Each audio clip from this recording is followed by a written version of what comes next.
આપી શકો. તો હજી માખાવડથી 20 કેટલા 15 કિલોમીટર આવી ગઈ ગાડી, તો હજી તમે એક ટિકિટ નથી આપી. તો પૂરા પૈસા લઈ લો તમે. તમે આ ક્યારના બધાને જોવું, આખી બસમાં બધા બેઠા, એક તમે ટિકિટ આપી નથી. તો આપી જ દેવાની હોય. આ વિડીયો રેવા દો. નંબરની બસ છે, તમારો નિયમ શું આમાં લખેલો હોય જોઈ લો તમે પેલા. આ કેટલા બધા તમને બધાને ટિકિટ આપી છે કોઈને? તમને ટિકિટ આપી ભાઈ?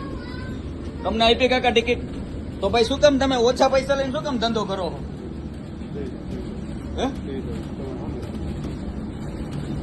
હા મેં એટલે તમે મોવડી ચોકડી માખાવડ થી કેટલા કિલોમીટર થાય? 10 કિલોમીટર 15 કિલોમીટર થાય ને. તો મોવડી ચોકડી આવી ગઈ બરાબર, તો અત્યારે તમે ટિકિટ આપો. એનું રીઝન શું એમ? એમ નહીં, જે હોય તમે મને વાત કરો. એમાં તમને તકલીફ શું હોય ટિકિટ દેવામાં એ કયો ને. કસ્ટમર નો કઈ ન હોય, એમાં તમારે તોડ પાણી થાય એક શું થાય એવી રીતે એ મને કયો ને તમે. તમે ભાઈ જવાબ આપો. હવે તમે ટિકિટ આપો એ નહીં મેળા આવે. એમ જવા દેવાનું ન હોય ભાઈ.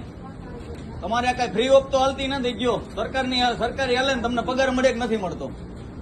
મળતો હોય ને તો ટિકિટ આપણે આપી જ દેવી. શું કામ આની પેલા જયારે વચ્ચે બસ હાલતી હતી તમે દેવો ત્યારે તરત જ તમને ટિકિટ આપી દેતા.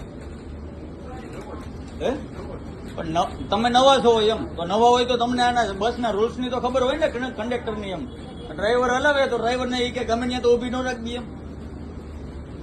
તો હવે કરશું હું એમ? તમે ટિકિટ આપતા નથી.